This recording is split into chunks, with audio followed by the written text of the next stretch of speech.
The Guest Cat by Takashi Hiraide.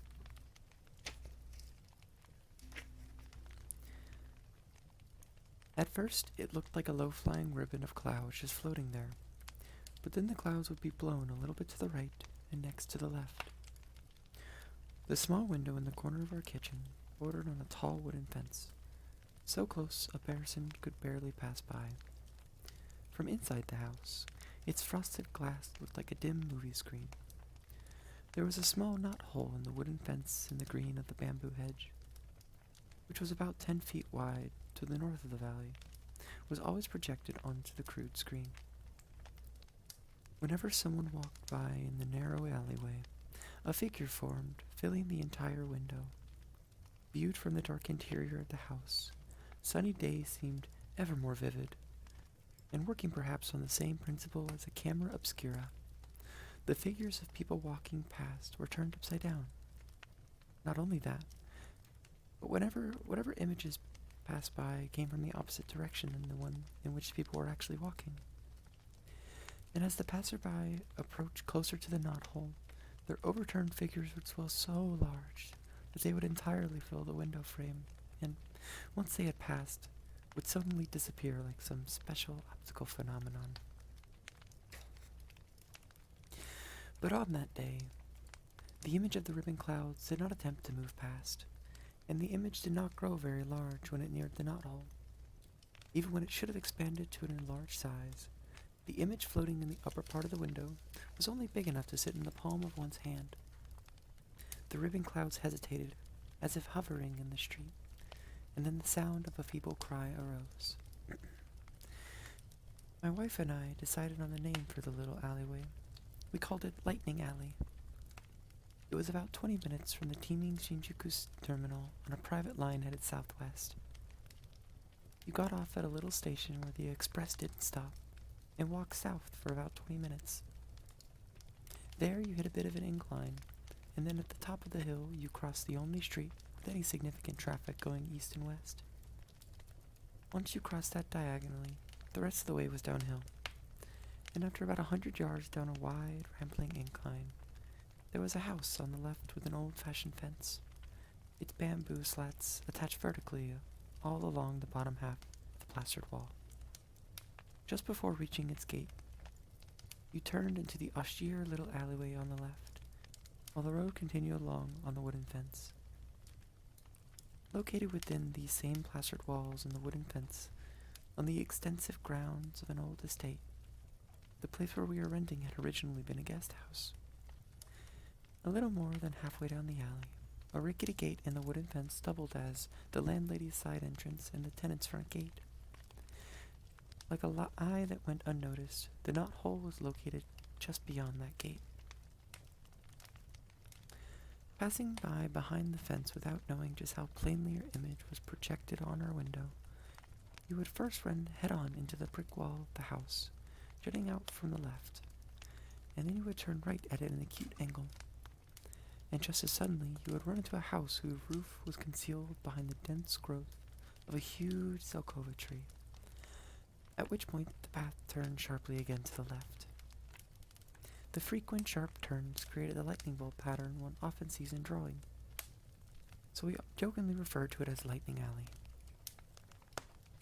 The zelkova tree shading the alley was of an advanced age. Quite likely the local district had designated it a protected tree. When the house had been built, it had been designed to provide an enclosure for the trunk of the tree. Its branches, which had been allowed to grow and spread unhindered, expanded their luxuriant fingers from the east side of the landlady's garden to over the northeast corner where the tenant's cottage stood, providing all with the blessing of its leafy protection. By late autumn, the yard would grow thick with fallen leaves, causing the landlady to heave many a deep sigh. It was a boy around 5 from the house next door, also embraced by the great zelkova tree, who became determined to capture and keep the stray cat several days after it first crept into Lightning Alley. Though they were our neighbors to the east, the twists and turns of Lightning Alley produced a distance between us. Despite our daily coming and goings, there was ever an opportunity for us to meet face to face. The side of the neighbor's house bordering our garden was a solid wall, with just one small window for ventilation. And, to be blunt, we were simply renters of the guest house, tucked back in the small corner of the extensive grounds of the estate, so there was little sense of our actually being true neighbors. The boy often played where the alleyway turned sharply, shouting energetically in a high-pitched voice. But since our daily lives took place in such completely different time zones, mine spent facing a desk till late at night, we rarely crossed paths. Even so, a voice recognizably his traveled over the fence, reaching me late one morning at the breakfast table, and firmly announcing the intention to keep the cat. A few days later, I noticed the cat scurrying around our garden, no more than the size required for hanging clothes out to dry.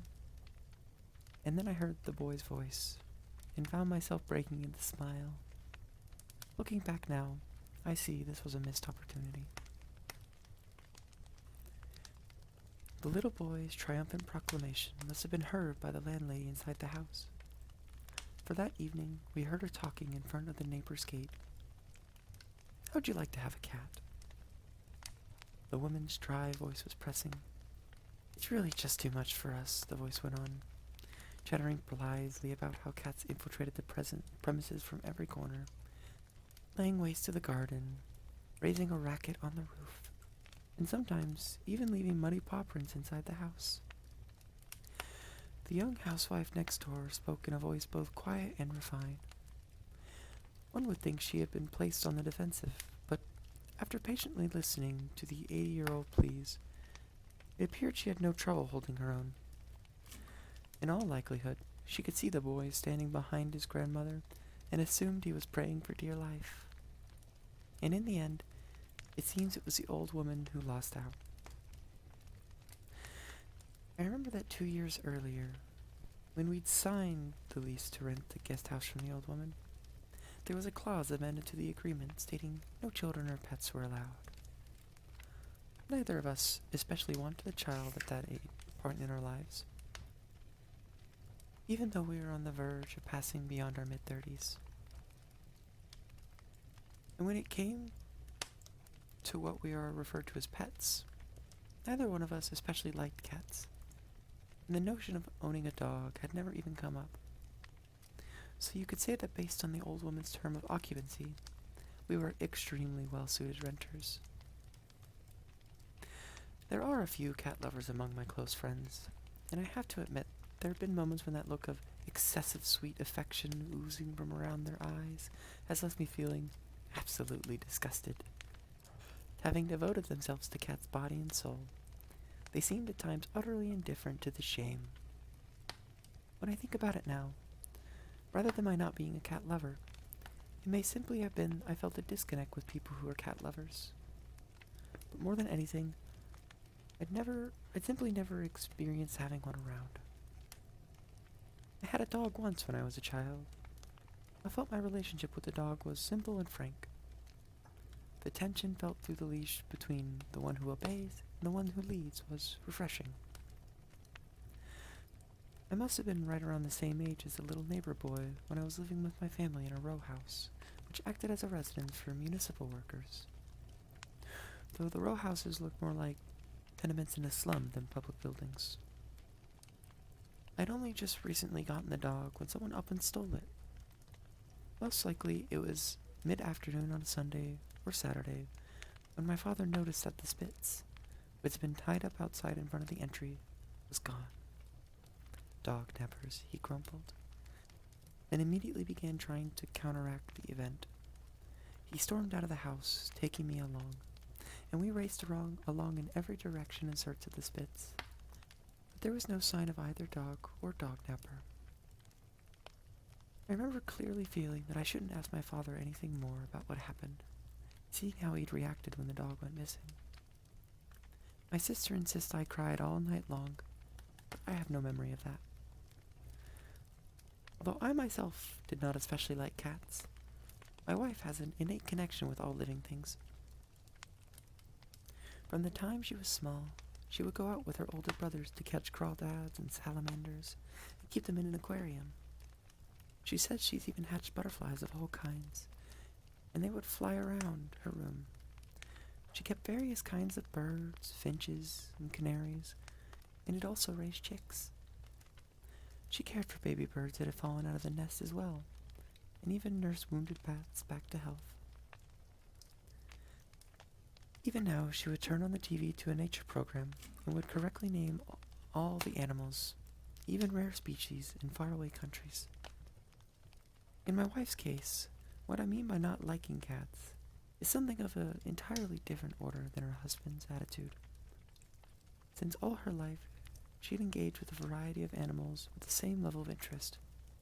So in other words, she did not have any sort of preference of dogs over cats. Once the cat had become the next-door neighbor's pet, it would appear in the garden in a new vermilion collar, hung with a tinkling bell.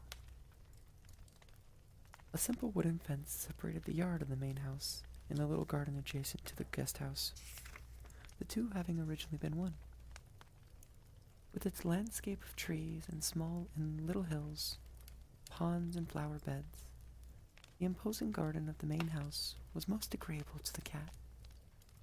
After first stepping into the guest house small garden, the cat would set out on its own for the expanse of the big house's yard. Whenever the door to our small garden was left open, the cat was in habit of peeking inside our house on its way to and from the main yard. The cat wasn't a bit scared of humans, but it was cautious. Just a natural part of its behavior, perhaps. And would gaze at us quietly with its tail standing straight in the air. It would never come inside. If we tried to pick it up outside, it would quickly run away, and if we tried to force it to let it hold us, it would bite. Aware of the ever-vigilant eye of the landlady, we made no real attempts to tame the cat. These events unfolded between the autumn of 1988 and the beginning of winter, during the final months of the Showa period. The cat's name was Chibi, which means little one. You could hear the boy's particularly high-pitched voice calling the cat Chibi, and we hear the sound of the boy's shoes running around outside, followed by the tinkling of the little bell announcing the cat's arrival. Chibi was a jewel of a cat. Her pure white fur was molted with several lamp-black blotches, containing just a bit of light brown. The sort of cat you might see just about anywhere in Japan. Except she was especially slim and tiny. These were her individual characteristics. Slim and small, with ears that stood out, tempering up beautifully at the tips and often twitching.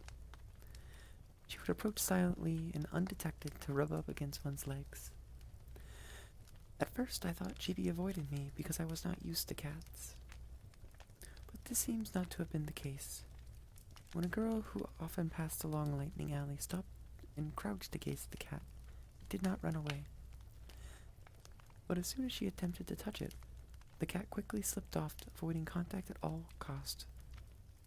The cat's manner of rejection was like cold white light.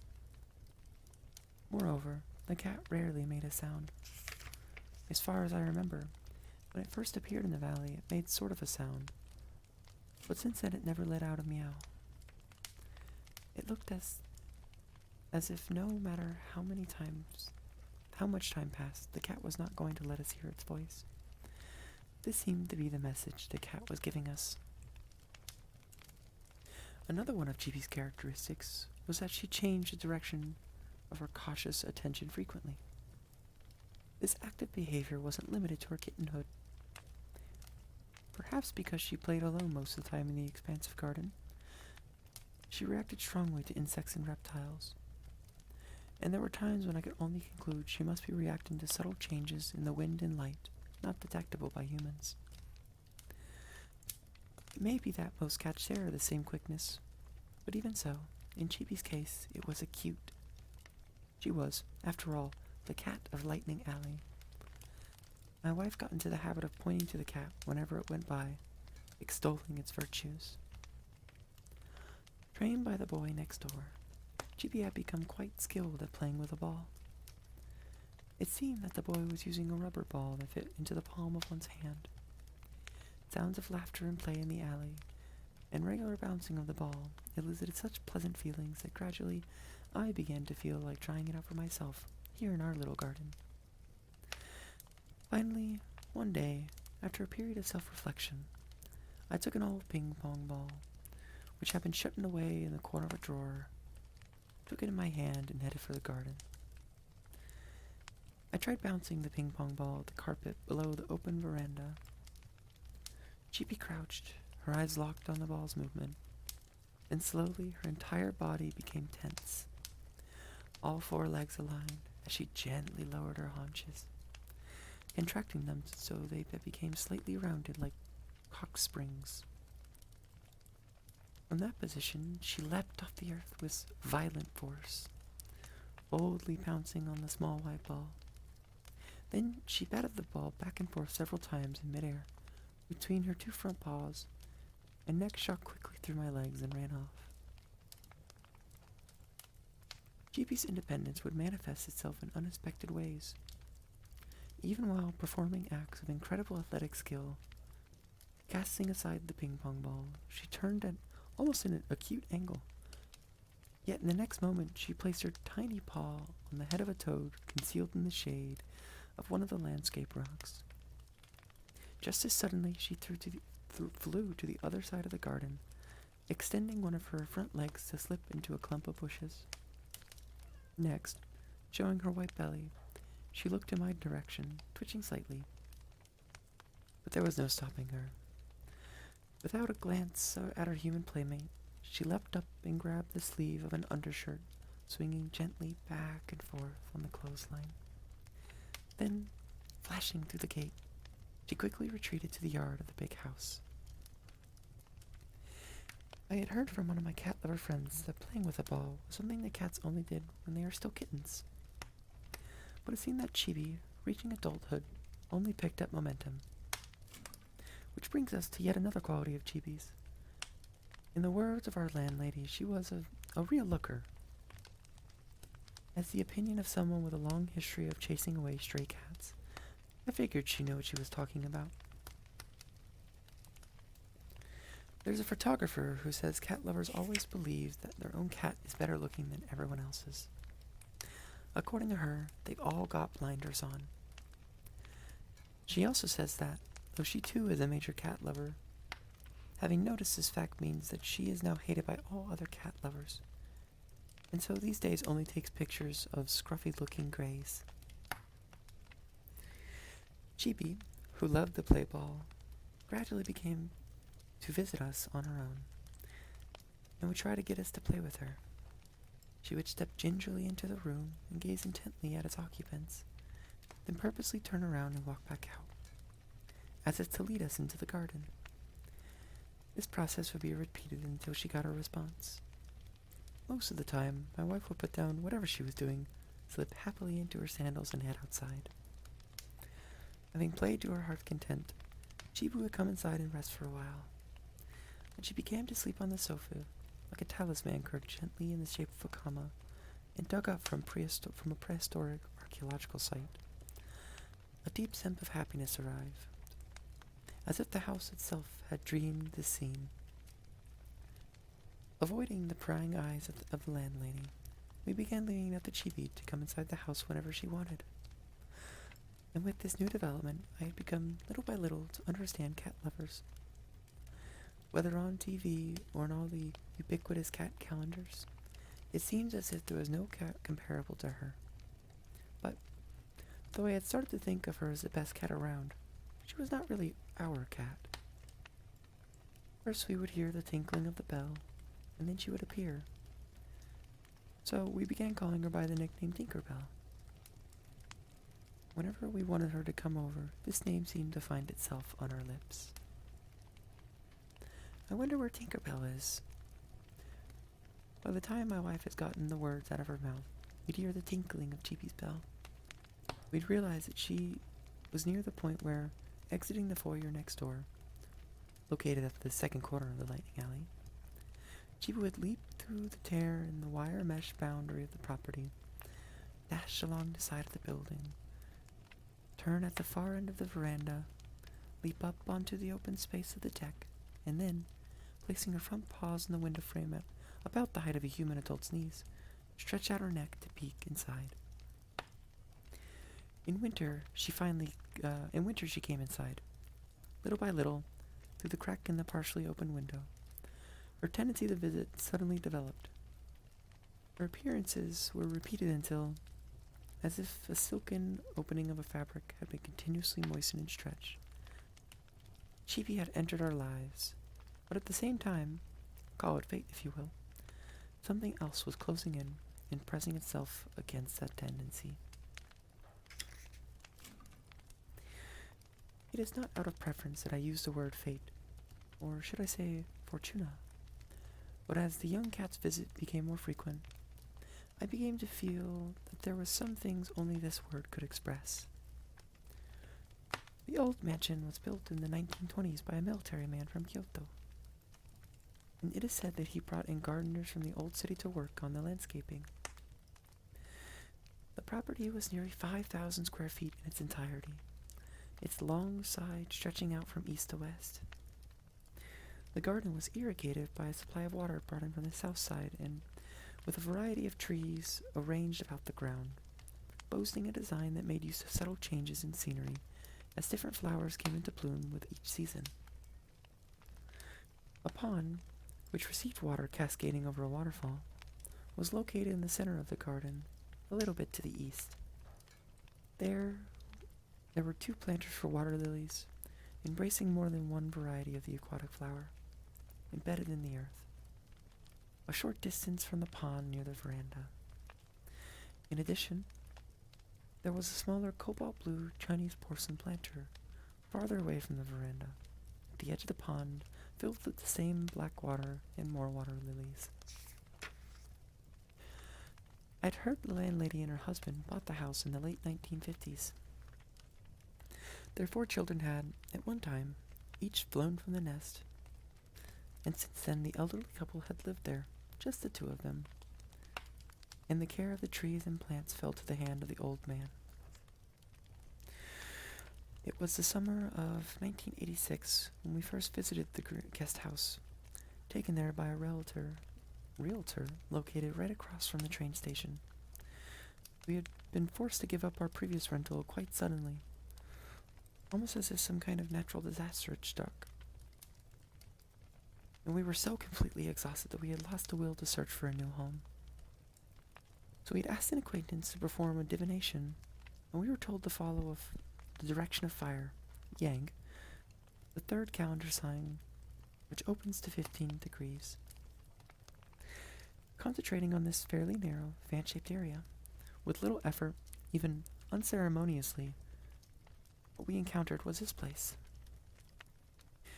Passing through the shopping district with its old air, and having gone up a slight incline, the area then descended towards the south wall was all residential. There was little traffic down the rambling slope, though the road was wide. A wide variety of plantings stood out against the backgrounds of the houses, and a calm atmosphere lingered there. The first time we entered this silence, a strange feeling of peace came upon me, as if a loving hand had gently placed itself upon my chest.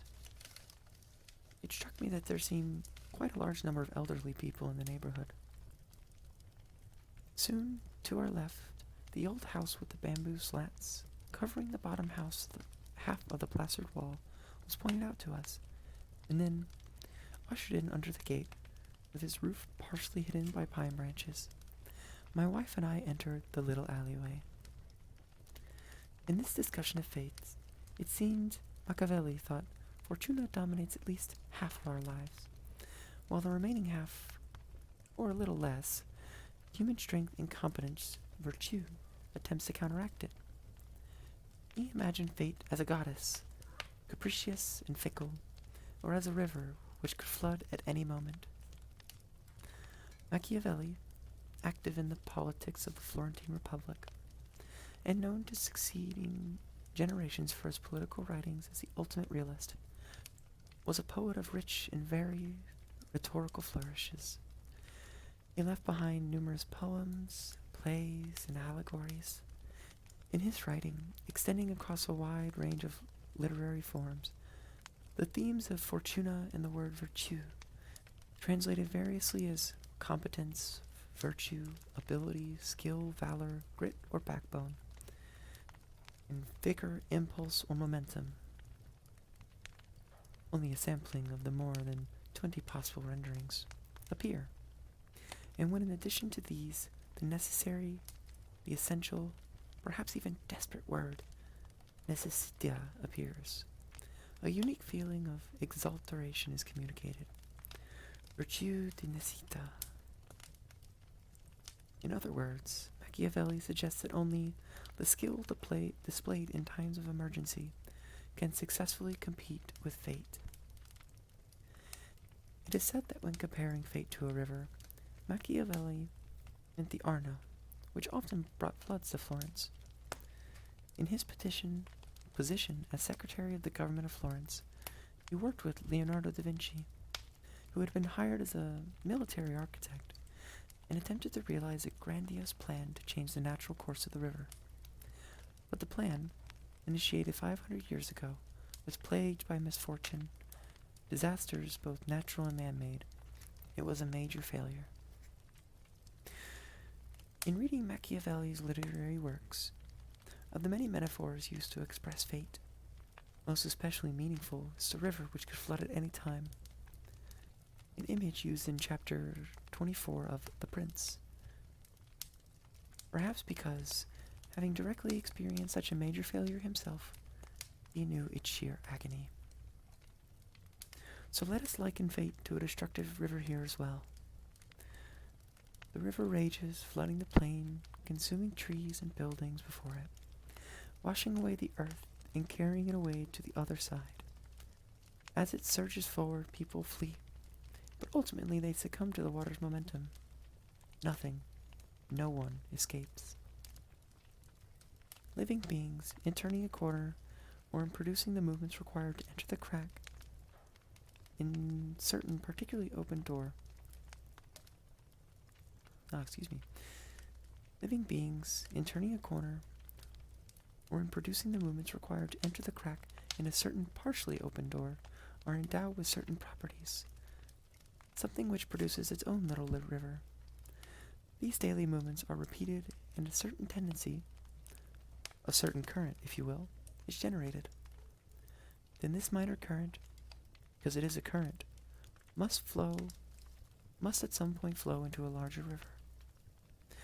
Not only in his political writings, but also in his poetry, plays, and allegory, cannot Machiavelli perhaps be read as having, at bottom, this flow as the basis of his thinking?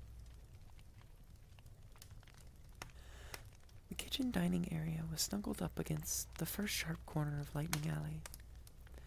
From the window facing west above the sink, the big house's own kitchen window was visible, while on the opposite side of the cottage toward the east, our bay window in the dining room often revealed the heads of people turning the corner of the alley, visible just beyond the steel wire stretched across the top of the wooden fence. Moving in a southerly direction to our guest house, you first passed through the greeting area, a small space only 2 tatami mats in size, which looked towards the main entry on the right, with its lattice door, frosted glass, and opposite that, the sliding door of a closet on its left. Often past this room, you arrive at a large Japanese-style room, the size of 6 tatami mats. Entering, you first notice a traditional tokonoma to the immediate right, while the closet took up the rest of that side of the wall. On the east side was a glass door, designed to look like a traditional latticework paper door, through which you could see the backs of people beyond the fence who had just walked past the second lightning-shaped corner and were continuing on their walk down the alley. Beyond this 6-mat room was another room, not quite as large, this one with a hardwood floor, facing a little courtyard for drying clothes. The wooden fence continued beyond the miniature garden, turned, and came around, moss-covered, doing wonders to block the view from the landlady's impressive garden going-ons of our place. The cottage design provided many windows. On the west side of the room with the hardwood floor, a round window with a vine-covered bamboo lattice was cut into the wall, leading one to believe it was originally a tier room. Or it may have also been a moon viewing room as well. I'd been told that the view of the garden with its artificial hills had been best from here. But now it was obstructed by the addition of a bath, and the furniture of his residence had nearly destroyed the elegant design. So many windows still had a relaxing effect on the weary. On the south side, running the full length of the room, there was a large window from knee-high up to the ceiling, which was nearly 12 feet wide and provided a sweeping view of the horizon. And yet, since the owner's garden wall ran beyond the house, and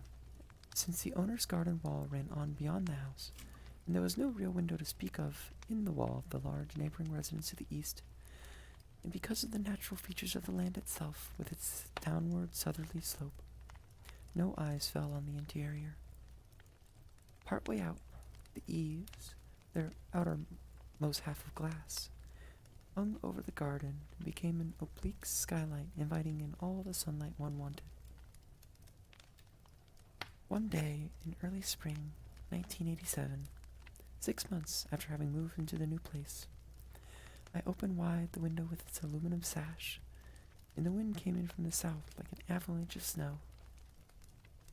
Then, one after another, I opened all the other windows in the house. The window over the kitchen sink, of course, and the glass lattice windows in the 2 bedrooms on the east side, followed by the bay window in the dining room, and then the bathroom window. The house quickly became a hollow cavity for wind to race through.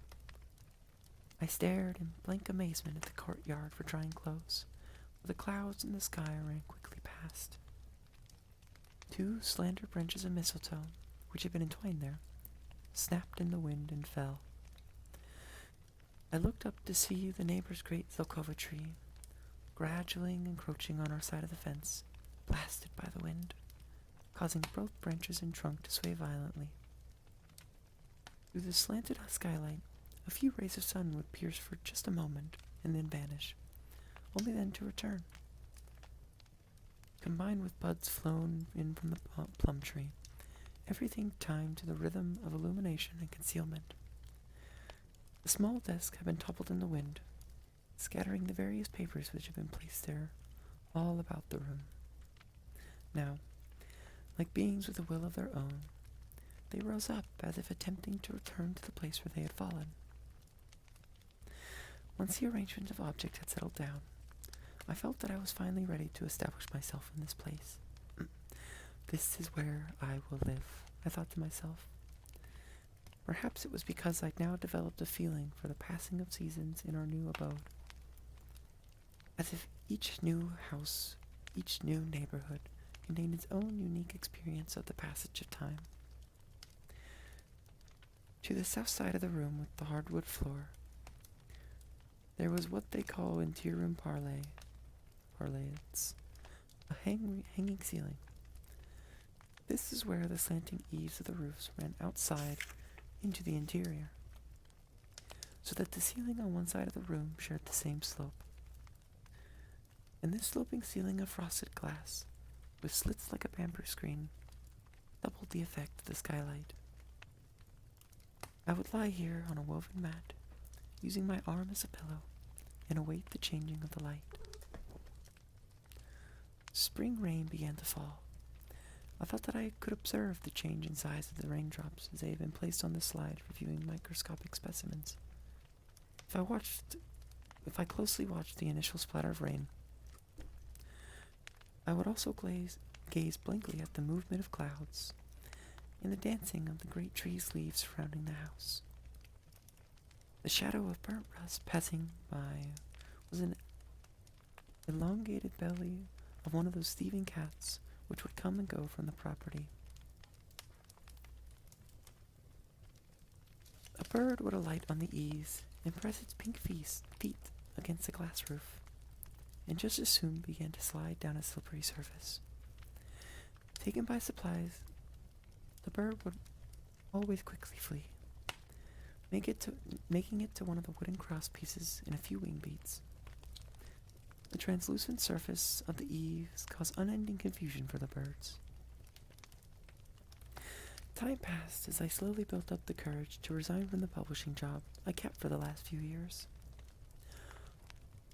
Often, work-related situations would find me out on the town where there was non-stop drinking, and then on the weekends, I would while away the hours playing baseball. I began to feel that I was throwing away the time I needed to work on my own writing. The days seemed to rush by faster and faster, and my work as an editor, supporting the writing efforts of others, began to make less and less sense. One day, I found I developed a large blister on my right upper arm, apparently caused by too much baseball. A few days later, the blister spread to my right shoulder, and then all the way up the right side of my neck. Then complications occurred. For a while, my thought process became sluggish. Speaking became difficult. Perhaps because the nerves on the right side of my neck are related to the speech centers on the left side of the brain. As it had turned out, I had shingles. On one side of my body, the virus had spread all along the nervous system. I underwent treatment for a month, but the nature of the disease is such that one never knows when one's conditions might again be thrown out of order. And in the end, this is what finally encouraged me to make up my mind to quit my job. And yet, all the same, I was unable to build up courage to act on this plan. After all, there was no way I could make a living just on the projects I had accumulated up to that point. So I went from day to day in an atmosphere of gloom. But at the same time, something about having settled into our new place brought the expected challenges of the next year starkly before my eyes. I approached my wife, who was in the kitchen. Let's go to a cafe. Why do I have the feeling I don't really want to hear this? She drew back, somehow knowing what it was I had to say. At a little cafe in the old shopping district near the station, I had laid a chart out on the table, which I had drawn up showing the writing projects I had in process at the time, with per-page payments and royalties I could expect from each, and dates when payments could be expected. At the time, my wife had a contract with the publishing company as a proofreader. Her job was to check the revised versions of galleys, first reading through the text without checking against the manuscript, then fact-checking and verifying references. She would also point out errors in translated texts, ensure proper use of kanji characters, and in some cases improve on sentence construction. So I had her annual income added to the chart, and with all the data spread out before us, reached the virtues of having both of us work from home. In any case, it looked as if we could handle our expenses for at least half a year, or for at least a year and a half. I myself knew that beyond that there was no guarantee, but in my role as seducer, I realized that absolute self-confidence was de rigueur. So I pushed ahead with my soliloquy.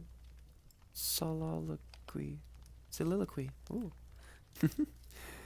So I pushed ahead with my soliloquy, drawing a picture of our new life together, frugal, yet with the beauty of simplicity. She was a bit nervous about the whole thing, but my wife, seeing the sheer effort I had made to get to this point, how painfully slow and careful my decision had been, couldn't bring herself to demolish the plan I had drawn up.